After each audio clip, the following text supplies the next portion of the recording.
कल्पना कीजिए, दुनिया का सबसे शक्तिशाली राजा जिसके पास सोने की लंका, धन दौलत, किसी चीज की कमी नहीं थी, ज्ञान की कमी नहीं थी, जिससे देवता भी भय खाते थे। वही राजा एक समय पर युद्ध भूमि में अपनी अंतिम सांसें गिन रहा था और उसी समय वो कुछ ऐसी बातें बताता है जिनको अगर कोई साधारण इंसान अपने जीवन में अप्लाई कर लेता है, अपने जीवन में इम्प्लीमेंट कर लेता है, तो उसकी पूरी लाइफ चेंज हो जाएगी, उसकी पूरी जिंदगी बदल जाएगी। आखिर रावण ने मरते समय लक्ष्मण जी को ऐसा क्या बताया था? नमस्कार, आप देख रहे हैं किशोर व्लॉग्स। आइए जानते हैं रावण ने लक्ष्मण जी को क्या बातें बताई थी। रावण की कुछ ऐसी बातें जो रावण ने लक्ष्मण जी को बताई थी। पहली बात, कभी भी किसी भी शुभ काम में देरी मत करो। रावण ने कहा, मैं कभी भी अच्छा काम करने जाता था तो मेरे मन में एक विचार आता था कि मैं कल से शुरू करूँगा, कल करूँगा, और उसका यही कल उसका समय बर्बाद करता रहा और उसको ये पता भी नहीं चली चीज़ कि मेरा कब विनाश का समय आ गया। इसलिए मैं आपको ये कहना चाहता हूँ, कभी भी जो काम आज हो सकता उसको कल पर मत छोड़ना, क्योंकि कल पर छोड़ा गया काम सफलता के पैरों पर कुल्हाड़ी मारने के बराबर है। याद रखिए, समय कभी किसी का इंतजार नहीं करता है। दूसरा सबक, जो दूसरी बात रावण ने कही लक्ष्मण जी से कि बुरे कामों को टालो। रावण कहता था कि मैं एक बार जो बुरे काम करने के लिए सोच लेता था तो मैं उसको तुरंत एक्शन लेकर उस काम को कर देता था। कभी भी अपने अहंकार पर, कभी भी अपने गुस्से पर लिया गया फैसला एकदम से उस पर काम मत करो। बदला, अगर आपका किसी से बदला लेने का मन कर रहा है तो कभी भी एकदम से एक्शन मत लो। जब आपका किसी बुरे काम को करने के लिए मन कर रहा है, आपका मन उत्साहित कर रहा है आपको कि ये बुरा काम कर, तब थोड़ी देर रुको, थोड़े पल रुक कर देखो कि अगर मैं इस काम को करता हूँ तो मेरे को क्या फ़ायदा होगा और क्या नुकसान होगा। क्योंकि एक पल में किया गया गलत फैसला आपकी पूरी मेहनत को बेकार कर सकता है। रावण की तीसरी बात, कभी किसी को कमज़ोर मत समझो। जब रावण अपने घमंड में चूर हो गया था, उसको दुनिया की कोई खबर नहीं रही थी, तब उसने ये सोचा था कि ये साधारण सा बानर और साधारण सी इसकी सेना ये मेरा क्या उखाड़ लेंगे, साधारण सा ये मानव मेरा क्या उखाड़ लेगा। लेकिन इतिहास गवाह है, उन्हीं बानरों ने रावण की सोने की लंका को जला दिया था। इसलिए मैं आपको ये कहना चाहता हूँ, जब आप अपने अहंकार को बढ़ाते हो, जब आपके अंदर अहंकार जागता है और आप ये सोचते हो कि मेरी थोड़ी सी सफलता आ गई है तो बाकी सब बेवकूफ़ है, मेरे को थोड़ी सी सफलता दे दी है भगवान तक, बाकी सारे के सारे बेवकूफ़ हैं, तो आप किसी को बेवकूफ़ ना समझे, किसी को कमज़ोर ना समझे कि ये मेरे से कमज़ोर है, ये मेरा सामना नहीं कर सकता है। कभी कभी जो साधारण दिख रहा है आपको, वो सबसे बड़ा बदलाव कर सकता है, ये याद रखना। किसी भी कमज़ोर इंसान को कभी ये मत समझना कि ये आपका कुछ नहीं बिगाड़ सकता है, क्योंकि कमज़ोर इंसान भले ही बाहर से कमज़ोर दिख रहा है, आपको ये अंदाज़ा नहीं है कि उसकी अंदर की शक्ति कैसी है। अगर वो अंदर से मजबूत हुआ तो वो आपको पूरी तरह से विनाश कर देगा, आपका पूरी तरह से आपको ख़त्म कर देगा। रावण की चौथी बात, रावण ने कहा था अहंकार से दूरी बना के रखो।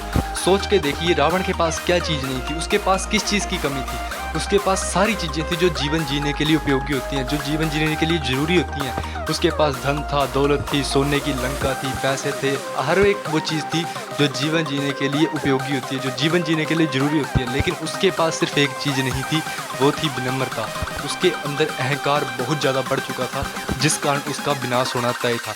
जब व्यक्ति का अंदर से अहंकार बढ़ जाता है, उसको ऐसा लगने लगता है कि मेरे से बड़ा इस ब्रह्मांड में कोई नहीं है, मेरे से बड़ा इस धरती पर कोई नहीं है, तब उसका पतन शुरू हो जाता है, क्योंकि वो अपने से ज़्यादा किसी को समझता ही कुछ नहीं है। जब ये सारे इंसानों की बात कर रहा हूँ मैं, रावण की बात नहीं है, ये साधारण इंसानों की भी बात कर रहा हूँ। जो इंसान घमंड करते हैं अपनी ज़िंदगी में या अहंकार करते हैं, ये सोचते हैं कि हमसे बड़ा कोई नहीं है। मूर्खों, पूरी दुनिया में जाके देखो कि आपसे बड़े बड़े बैठे हुए हैं, आपसे भी बड़े बड़े लोग बैठे हुए हैं जिनके पास आपसे भी ज़्यादा शक्ति है, आपसे भी ज़्यादा पावर है, तब भी वो इतना घमंड नहीं करते जितना आप लोग करते हैं। रावण की ये चौथी बात से आपको ये सीख मिलती है कि कभी भी किसी भी चीज़ का अहंकार मत करना, क्योंकि अंत में सब कुछ खत्म हो जाता है।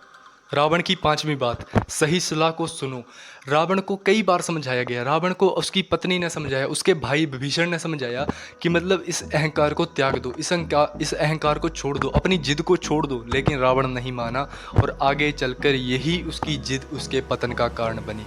रावण के पास हर वो चीज़ थी, मतलब हर उसके पास वो चीज़ थी, उसके पास ज्ञान इतना था कि पूरे ब्रह्मांड में देवी देवताओं के पास भी इतना ज्ञान नहीं था जितना रावण के पास था। लेकिन उसके पास एक चीज़ की कमी थी जो मैंने आपको पहले बताई, विनम्रता। वो किसी पर दया नहीं करता था, उसको किसी पर मतलब दया नहीं आती थी। जिसके साथ मतलब उलझता था, वो अपने अहंकार में आकर ये सोचता था कि मेरे से बड़ा कोई नहीं है, मेरे से बड़ा कोई विद्वान नहीं है, मेरे से बड़ा कोई पूरे ब्रह्मांड में नहीं है। इसलिए यही अहंकार आगे चलकर उसके पतन का कारण बनता है। The moral of story, Ravan की ये कहानी हमें सिखाती है कि जीवन में जितना ज़्यादा घमंड करोगे उतना ही आपका पतन होना शुरू हो जाएगा, क्योंकि जब आपके अंदर अहंकार की भावना जागती है तो वो आपको ले डूबती है। चाहे आपके पास हर वो चीज़ है जो आपको मतलब चाहिए, लेकिन आपका पतन शुरू होता है जब आप अहंकार करते हैं। कभी किसी चीज़ का अहंकार मत किया करो मेरे भाई, क्योंकि अंत में सब कुछ खत्म हो जाने वाला है। आपका शरीर भी आपका साथ नहीं देगा, इसलिए किसी चीज़ का घमंड मत करो। सिर्फ अच्छी धर्म की पालन करो, अच्छे मतलब गुरुओं का पालन करो, सही रास्ते पर चलो, सही काम करो, तभी आपका नाम रोशन होगा, तभी आपके घर वाले मतलब अच्छा आपको समझेंगे, तभी आपको मतलब आगे जाकर भी आपको अच्छा, भगवान भी आपको अच्छा अवसर देंगे। अगर आप गलत काम करोगे तो नर्क ही मिलेगा, आपको गंदगी ही मिलेगी, उसके अलावा आपको कुछ नहीं मिलेगा। कुछ लोग सोचते हैं कि मैं घमंड करता हूँ, मैं अहंकार करता हूँ, फिर भी मेरे पास सब कुछ है। वो आपकी एक मतलब क्विक सक्सेस है, आपको मतलब एकदम से मिली हुई सफलता है वो आपकी, वो आपसे कभी भी छीन ले सकते हैं भगवान। जब आपको ऐसा लग रहा है कि मेरे घमंड में आकर ये सोच रहे हैं आपकी मेरे पास सब कुछ है, मेरे को तो कुछ होने नहीं वाला है, भगवान 1 सेकंड लगाते हैं, ज़्यादा नहीं लगाते, 1 सेकंड। अगर भगवान किसी को सफलता पर चढ़ाना चाहते हैं तो उसको एकदम से ऊपर नहीं चढ़ाएंगे, उसको तोड़ेंगे, बीच में से उसको इतना तोड़ेंगे, इतना तराशेंगे कि वो अपनी मेहनत से ऊपर चढ़े।